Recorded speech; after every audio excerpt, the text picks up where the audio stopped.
Everyone, welcome back to my channel again.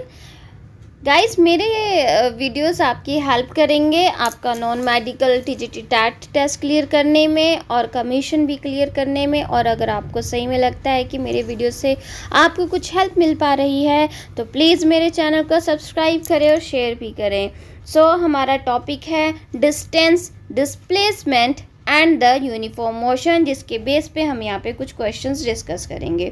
तो let's start. मेरा जो फर्स्ट क्वेश्चन है वो है that a particle moves in straight line with the velocity 6 metre per second and 3 metre per second for time interval which are in ratio 1 and 2, find the average velocity.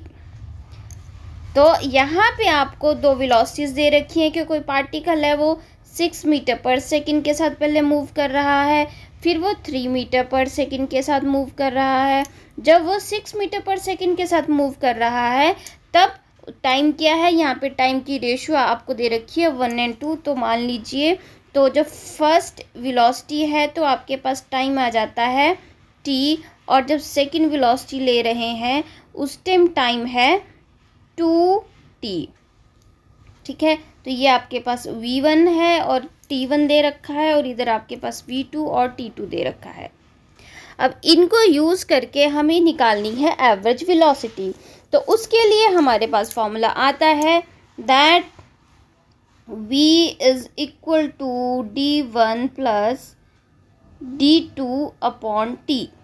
ठीक है, तो सबसे पहले हम यहाँ पे निकालेंगे d1 और हमें निकालना है d2। तो वो हमारे पास जो वैल्यूज़ दे रखी हैं उसके बेस पे हम यहाँ पे सॉल्व करेंगे। जैसे कि हमारे पास फर्स्ट वेलोसिटी है 6 मीटर पर सेकेंड और टाइम दे रखा है, टाइम है हमारे पास सिर्फ t। तो यहाँ से आप d1 निकाल लेंगे, तो d1 का फॉर्मूला, वेलोसिटी का फॉर्मूला लगाएंगे तो आपके पास d इज इक्वल टू क्या आ जाएगा, वेलोसिटी इनटू टाइम, यानी कि 60 आ गया है। नेक्स्ट अगर आप v2 लगाते हैं, जो आपको वेलोसिटी दे रखी है वो है आपके पास 3 मीटर पर सेकेंड और टाइम कितना दे रखा है 1 and 2 रेशो, यानी कि यहाँ पे टाइम आपका है 2t है। तो यहाँ से अगर आप डिस्टेंस निकाल लेंगे तो डिस्टेंस आ गया वेलोसिटी इंटू टाइम, यानी कि 3 into 2t that is 6t। तो ये आपके पास फर्स्ट डिस्टेंस आ गया है, ये आपके पास आ गया है सेकंड डिस्टेंस। इसको संभाल के रखेंगे, अब हम फॉर्मूले में इसको पुट करेंगे। तो हमारा जो फॉर्मूला था that is v1 is equal to d1 plus d2 upon t। तो इसमें d1 एंड d2 की वैल्यूज़ डाल दीजिए। तो d1 की वैल्यू है हमारे पास 6t और d2 की वैल्यू भी कितनी आई है 6t। और हमारे पास टाइम कितना है, टाइम हमारे पास क्या था, एक है t है और दूसरा था 2t। हमारे पास 1 and 2 की रेशो थी। ठीक है, तो हमारे पास टाइम है t एंड 2t, तो वही यहाँ पे ऐड कर लेंगे t प्लस 2t। तो हमारे पास क्या आ गया है, ऊपर आ रहा है 12t और नीचे आ रहा है 3t। और जब इनको कैंसिल आउट करेंगे, सॉल्व करेंगे, हमारे पास आया है 4 क्या हमारे पास वेलोसिटी है, तो 4 मीटर पर सेकेंड। तो सॉल्व करने के बाद हमारा आंसर आ रहा है 4 मीटर पर सेकेंड, जो कि कहाँ पे है हमारे पास ऑप्शन सी है आपका correct answer. Now move to the next question which is a particle moves from 2-3 metre to 4-1 metre. तो ये आपके डिस्टेंस दे रखे हैं। The magnitude of the displacement is, यहाँ पे आपको 4 ऑप्शंस दे रखे हैं। तो यहाँ पे मैग्नीट्यूड ऑफ द डिस्प्लेसमेंट निकालना है। तो एक बार आप ड्रॉ करके देख लीजिए, जैसे ये आपका ग्राफ है तो यहाँ पे 1 2 3 4, यहाँ पे 1 2 3 4। ठीक है, फर्स्ट आ रहा है आपका 2 and 3 दे रखा है, तो 2 and 3 को करेंगे तो ये चीज़ आपके पास यहाँ पे आ जाती है। 4 and 1 दे रखा है तो यहाँ 4 and 1 आपके पास आता है यहाँ पे। इसको आप ऐसे ड्रॉ करेंगे तो फर्स्ट आपके पास 2 3 और सेकंड पॉइंट पे आपके पॉइंट्स आ रहे हैं 4 and 1। ठीक है, तो आपको निकालना है डिस्प्लेसमेंट। डिस्प्लेसमेंट आपके पास क्या होता है, फाइनल माइनस इनिशियल। अब यहाँ पे पूछा है इन्होंने मैग्नीट्यूड ऑफ द डिस्प्लेसमेंट, यानी कि आप फॉर्मूला इस तरीके से लगाएंगे तो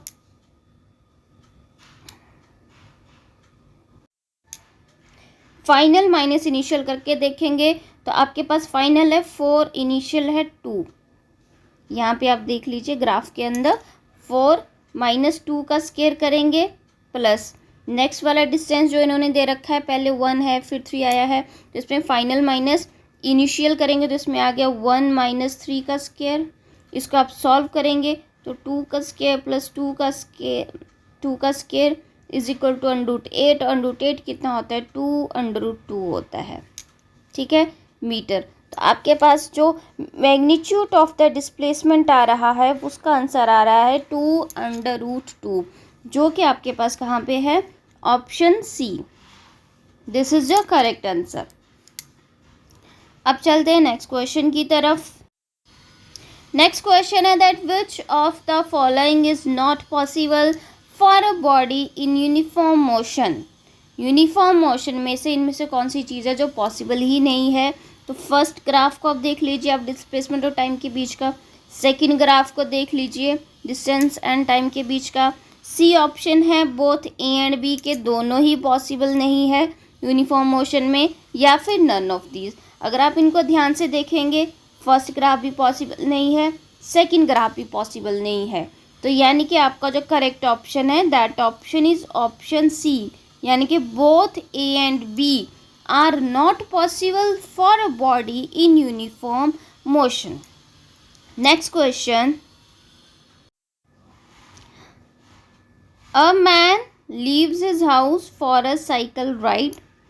He comes back to his house after half an hour after covering a distance of 1 kilometer.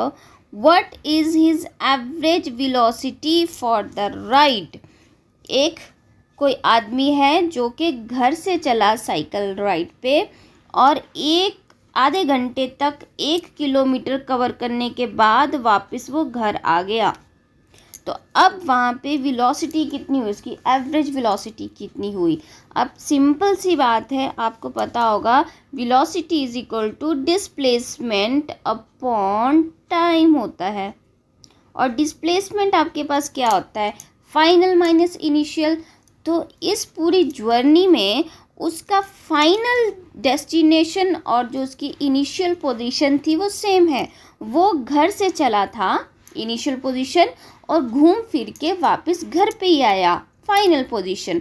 तो घर से चला, घर पे पहुंचा, यानी कि फाइनल माइनस इनिशियल क्या रहा? 0। जहाँ से चला था वहीं पे पहुंच गया, तो डिफरेंस क्या आया? 0। तो मतलब डिस्प्लेसमेंट आपके पास क्या होगा? डिस्प्लेसमेंट आपका है 0। तो जब डिस्प्लेसमेंट 0 है, तो जब आपका यहाँ पे डिस्प्लेसमेंट 0 है तो आपका पास वेलोसिटी भी क्या हो गई? 0।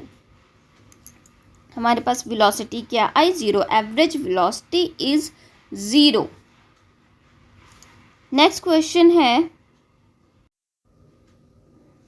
That a point transferred half of the distance with the velocity v0.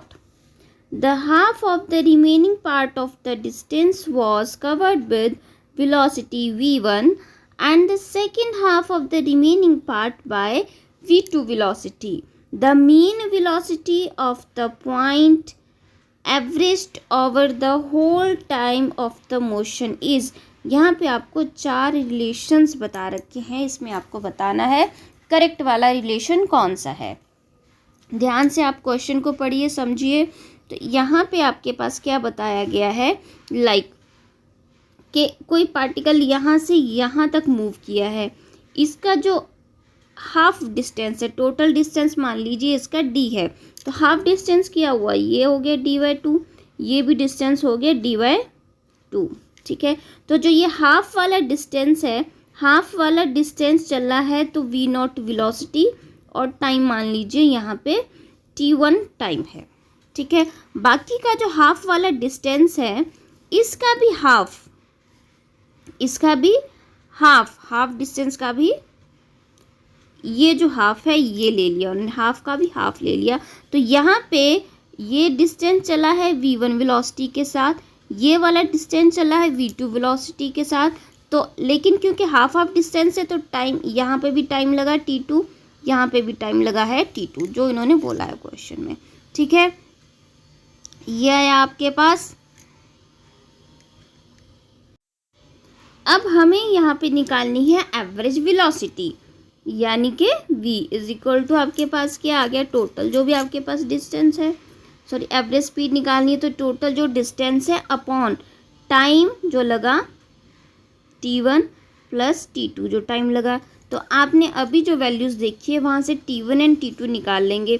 तो फर्स्ट हाफ डिस्टेंस के लिए हमारे पास t1 आ जाएगा is equal to d upon tv0, और जो t2 डिस्टेंस है वो आ जाएगा d upon 2 upon v1 plus v2।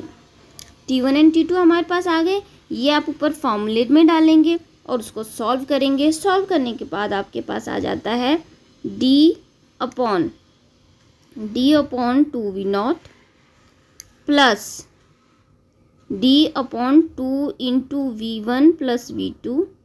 इसको अच्छे से रीअरेंज करेंगे, सॉल्व करेंगे, तो आपके पास सॉल्व करने के बाद आ जाता है 2v0 into v1 plus v2 upon v1 plus v2 plus 2v0। इसको आप अलग से सॉल्व करके देख सकते हैं रफ नोटबुक पे।